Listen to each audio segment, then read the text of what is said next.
to moderate this wonderful panel, wonderful young adult fantasy, and I'm super excited to be here.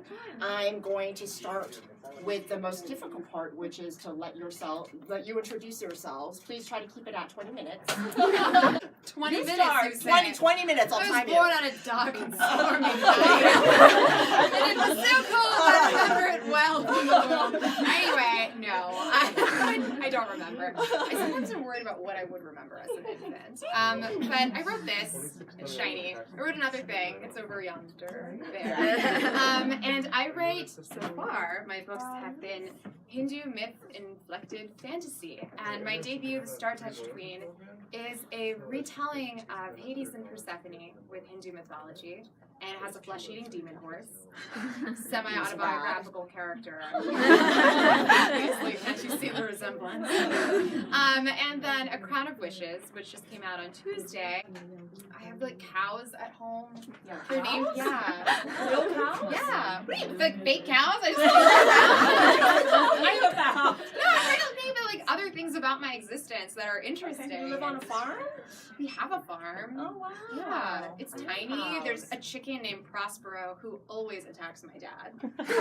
He's like constantly defending his harem of beautiful hens, and he's just like, "Get back! You shall not take my eggs." Which is like, but Prospero, we really want.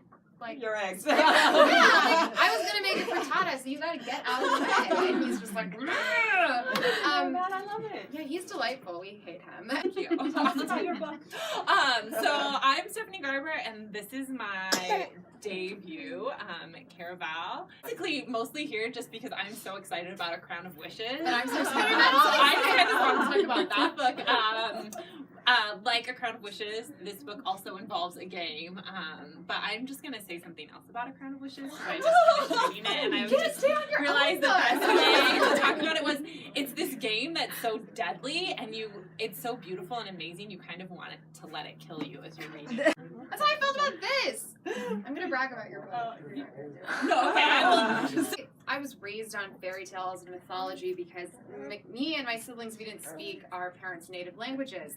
And so for us, fairy tales and myth was how we connected to our heritage. The settings of The Star-Touched Queen and A Crown ofWishes, it came from just sort of like bad life choices. Does anybody ever do those Christmas lights drive-through whatevers? You're nodding your head. Yeah. So my parents would drag us on these things when I was a teenager, and I never wanted to wear my glasses because I was like, I don't look cute. So I just would go blind. Yeah, but then I would look in the mirror and be like, you look good, but I didn't have my glasses. So, you know, it was a lie, but it was fine because I didn't know. But on one of these occasions, we went through the Christmas lights drive-through, and I'm just like staring at the lights and like, this was a mistake, Rosh. And I remember seeing a Christmas tree that wasn't covered with red or green lights. It was just white lights. And they blinked so slowly that for a moment they really didn't even seem as if they were lights at all, but something else.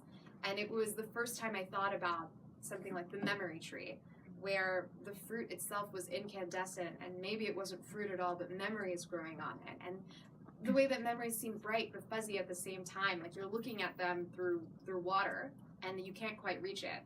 And that was an idea. That started a lot of things for me. And then when, we went to India to go visit my dad's family, and you walk through these bazaars and they literally have just hunks of uncut gemstones just lying around. Like, do you want me to turn this into a necklace for you or something else? And if you hold it, it's shining and bright, and it almost looks like it's bursting, like a fruit. And then I was like, oh, I would like an edible gem. Yummy. How delicious. And those set pieces of the stories came together because of that. Just wandering and being bored. The inspirations come just from, it could be from so many years ago. Yeah. And it's something that stays with you, or something that just kind of a little moment in time, or a little moment in life that's inspiring in ways that you don't even know, that goes into your book. For Silver Phoenix, I wrote into it the night sky. But 10 years ago, we went to Fiji. And so I was looking up at the night sky, and it was just so amazing because I'd never seen the night sky like that. Yeah. And the longer I looked, the more stars appeared. It started to take on depth. Like it was just kind of like, I was like having a psychedelic moment where it was just so beautiful. And I wrote that into Silver Phoenix because it's just those little moments in life that are completely free and unexpected that I think we try and put into our books. We try, you know, it's always about we try. And so I think that's fascinating. That way too when we travel to the Philippines for the first time. And you look up and you're just like, you have like, it's like you're on a roller coaster and your stomach just sort of goes up and you're just hovering, you feel weightless and suspended, and how could a sky have that many stars? And I thought about it, and my female friendships are so core to me, so important. I mean, I don't think, you know, that I would be where I am today in writing without my female author friends specifically, and just, in, you know, outside of writing, who are a lover of folklore and mythology too. I just love the themes that are basically worldwide. And in Serpentine, my heroine discovers after she turns 16 that she has a serpent tail, and she's told that she's half demon, which is the succubus of war, the temptress of war.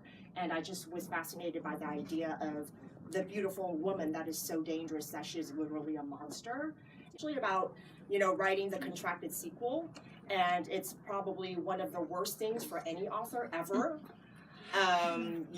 Only because you usually write your debut in your own little bubble, within your own time frame, without anybody, no expectations, no audience. I'm doing this for myself, my love, my passion. And then it comes out, and ironically, the better it does, the more it's accoladed, the more sales you get, the worse it is. Because then you have an audience, you have expectations, you have the reader kind of at the back of your mind. And I just wanted to kind of ask you how that experience was for you, writing the sequel, and you, I don't know where you are in it, but, you know, trying to balance such success for your debut and such enthusiasm, and knowing that you have to follow up with something that, you know, is just as exciting and great. I wrote it the year after I graduated college with a very, very useful degree in 14th century British literature. And when I wrote The Star-Touched Queen, it was in a vacuum. That it was a creative space where it was just me and the ficus plant named Bert. And Bert kept moving, but I don't know who was moving Bert. And so sometimes I would be like, Bert, are you trapped as a plant? And of course that would be like the only time my employer would like roll out and just be like, ugh. I would just be like, it's not what it looks like. So happy, and it was the best and worst thing, because everything I had dreamed of happening for The Star-Touched Queen did. And all of a sudden I had readers, and they made fan art and playlists and makeup looks, and they told me that something that I had done is so silently and by myself had touched them in some way. And there's nothing more humbling than that, and nothing more terrifying than feeling as though you're going to let them down. Your name on that creative project. And I had to just honor that story and honor that voice. And I think, you know, it made a huge difference having friends and a support system. I call Stephanie all the time, and she has been amazing. I'm like, read the first 50 chapters of A Crown of Wishes possibly 10 times. Wow. And I was like, I don't know how to book. And she's like, you're doing fine, you're doing fine. But there were so many days where even watching Simon's Cat YouTube videos just couldn't get me through with the despair. And I think it's actually in my acknowledgments that like second books are a cesspit of despair. Yeah, second books are a unique form of pain. They're ruthless in their demands. It's like if you give a mouse a cookie but throw in cesspits of despair, and ego ravaged by debut year, and the sheer panic of not knowing how to book. So, it was the 6th book I'd written, and the other ones didn't sell, and it was just kind of like, it was gonna be my last book, but not in like a giving up kind of way. It was like, I want this, but I know like I'm killing my family and my soul every time. Like, so this was your last, like, yeah. I'm gonna go in and and I put all my love into it, all my passion. I put all my favorite things into it, all these ideas I'd been saving and collecting, you know, like literally collecting in journals and saving and wanting to use. And then it sold in a very rapid way. I think one of the biggest challenges with contracted sequels and contracted books in general is in young adult, ideally you have a book out a year. And I think that people don't realize is that you're revising multiple times with your editor. You're doing copy edits, you're doing page proofs. At the same time, your other book drops and you're expected to go out and tour and go to the conventions Right. and speak and be presentable and coherent and not just like a, Yeah. which is what we usually are at home. Right. That's true. That's so true. We got to get dressed properly. We have to be able to talk and be engaging. And so the marketing brain and the creativity brain are completely against one another. And it's totally okay to ask for more time because it is your name on the book. And if it's going to be 18 months out, your fans are still going to wait for the 18 months out. You don't want the crappy book out there. That's not really what's representative of what's in your heart for the story. Yeah. And for me as a writer, I always want to stay true to the story and to the characters. I also wanted to talk a little bit about fantasy in general and the magic in your worlds and the wonder in your worlds and why we love fantasy. So I don't know if you guys can see yourselves ever writing a contemporary, because I honestly cannot see myself ever writing a contemporary. And I give, I do read contemporaries and I do love them, but I don't know how they do it. Like, how do they not bring in a magical demon horse? And, how does a girl's tail not grow a tail? I mean, those are natural things, right? And when I was growing up, walking through libraries and bookstores, and I loved being in them. It makes you feel sometimes, at least when I was younger, that your story doesn't matter when you don't see anybody on the cover that looks like you or has a name like yours. And so for me, fantasy was a way to reclaim that space, and it made me feel very safe because I saw a Filipino version of Cinderella and I saw an Indian version of Beauty and the Beast, and it told me that I belonged, and I think that's why I loved it. Okay, even if you haven't read Paradise Lost, I'm sure that you know this line. I would rather reign in hell than serve in heaven. And like when teen demigoth Rosh, and I say demigoth because I couldn't afford all the eyeliner. Now I can, so hi. Demigoth Rosh stumbled across that line in English class. And I remember my teacher is fantastic, and the way he was talking about it, the sympathy that we felt for this Lucifer character, it was my first introduction to an anti-hero, and it was also the first time I heard that line, and instead of thinking like, oh yeah, that's really sad, I was like, I bet that guy is hot. And my teacher, who's fantastic, he was like, apply that to the Hades and Persephone myth. And I was like, oh wait. And the more I thought about it, I loved the Hades and Persephone story, and I hated that the myth seemed to rob her of agency. Why wouldn't she go down and see a super hot god and he's like, I love you and here's a throne to rule the underworld? Would you be like, no, I'm not going to eat? What kind of myth making is that? Bring on the fruit! Exactly. Give me all the fruit. Also, I want that throne. You can have that one. Massage my head. Things I would do. I was like, that's why I've never received an offer to become a chthonic deity or undead. Very Crossed you off that list. Or like, she's dangerous. She's weird. She's weird. She turned everything into flesh-eating demon horses. Get her out. This reminds me of like the first time I got pneumonia because of a fantasy book. Has anybody read Tithe by Holly Black? Oh yeah. Ooh, I love that book. All right. So when I was 12, I just walked out into the rain looking for a wounded elf prince. And I was like, I will find him and I will pull the arrow from his chest and he will love me. I did. She was like, you're strange. A fool of a boyfriend found me and he paid me in pennies. And I like leapt across the thing to strangle him. And I was stopped by my manager who was like, do you know him? I was like, I do!